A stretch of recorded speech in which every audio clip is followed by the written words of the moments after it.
Hola amigos y amigas, constantemente el Profe Show aquí para ayudarte con las matemáticas, ¿sí?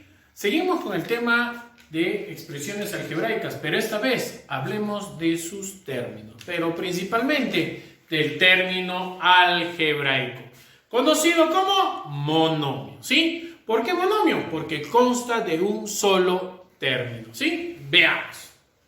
Término algebraico. Es aquella expresión algebraica, ¿ya? Es aquella expresión algebraica que consta de un solo término. Sus elementos se encuentran relacionados con las operaciones de multiplicación, división, potencia y radicación. Ojo, nuevamente, es aquella expresión algebraica que consta de un solo término. Sus elementos se encuentran relacionados con las operaciones de multiplicación, división, potencia y radicación. Entonces, cuando hablamos del término algebraico, estamos hablando del monomio, ¿sí? Cuando hablas del término algebraico, hablas del monomio. Para entender mejor, veamos algunos ejemplos que les he preparado para ir explicándoles sobre el monomio, ¿sí? Por ejemplo, el ejercicio del ejemplo A dice 4x al cubo y a la cuarta z a la quinta. Si ustedes se dan cuenta, toda esta expresión, sus elementos están relacionados con la multiplicación y en este caso la potencia. Aquí se está expresando en un solo término. Ojo, aquí es un solo término. Por eso se le llama monomio, ¿sí? Conocido como el término algebraico, ¿sí? Conocido como el término algebraico, monomio. ¿Todos bien? Muy bien. Ahora pasemos al siguiente ejemplo, ¿sí? El siguiente ejemplo. Ahí, por ejemplo, aquí, por ejemplo, disculpen, veo un signo menos, Veo un signo menos. ¿Qué dice bien claro acá? A ver, se encuentran relacionados con las operaciones de multiplicación, división, potencia y radicación.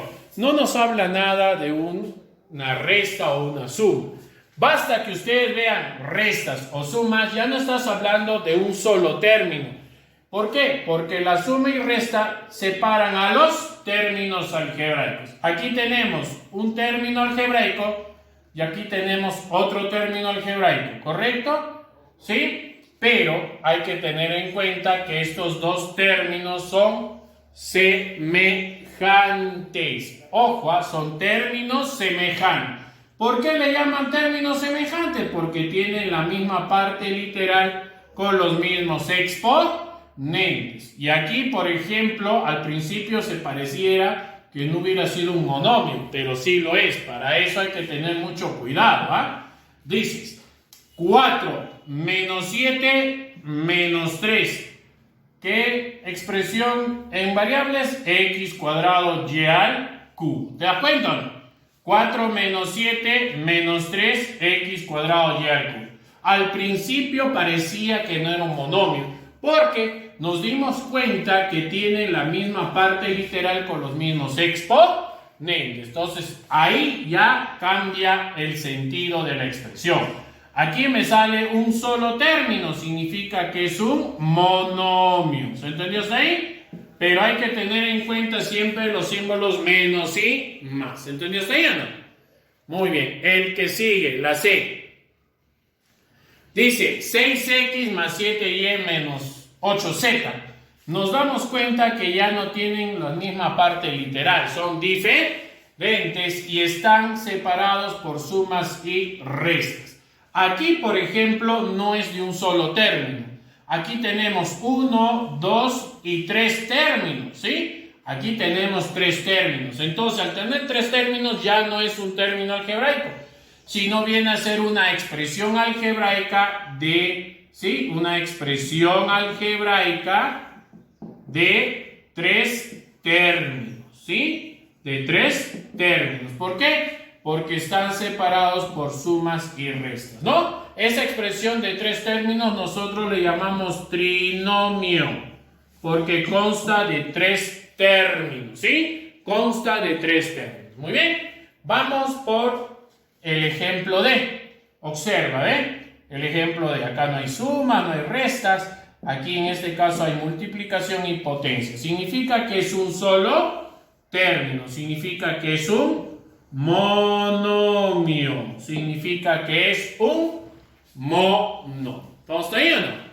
¿Sí? ¿Se entiende? Muy bien. Ahora pasemos a los elementos de un término algebraico. ¿Qué elementos tiene un término algebraico? Pero para saber los elementos siempre hay que tener en cuenta esta partecita aquí que nos da. En este caso, por ejemplo, m de x, y, z. ¿Qué significa? Que las únicas variables que se me permiten utilizar, variables, ojo, es x, y y z, ¿sí? Las variables es las x, y y z. La parte numérica también se le conoce como coeficiente. La parte numérica también se conoce como coeficiente. El coeficiente es la parte en la cual no tiene ninguna variable, ¿sí? En este caso, ¿quién no tiene ninguna variable? Sería 5 negativo. Esa es la parte numérica o conocida como coeficiente. ¿Estamos ahí o no? La parte literal. La parte literal son las variables que yo estoy usando. ¿Quiénes son las variables? X, y, z. Pero como es parte literal, es x a la cuarta, y al cubo, z a la quinta. ¿Estamos ahí? ¿Quiénes son los exponentes? Los exponentes de las variables. ¿Quiénes son? El 4, el 3 y el 5. Y las variables, ¿cuáles serán las variables acá? ¿Cuáles serán las variables? Las variables x, y y z. ¿Está? ¿Se entendió? Entonces, miren. Aquí tenemos los exponentes. ¿Sí? Los exponentes. Aquí tenemos las variables. ¿Sí? Todo eso es la parte literal. Aquí tenemos la parte numérica o conocida como coeficiente. Y me estaba olvidando algo muy importante también que tiene como elemento un término, es el signo. ¿Se entendió hasta ahí? ¿Sí? Muy bien. Ojalá te haya servido este pequeño tutorial que lo hacemos de todo corazón. Nos vemos hasta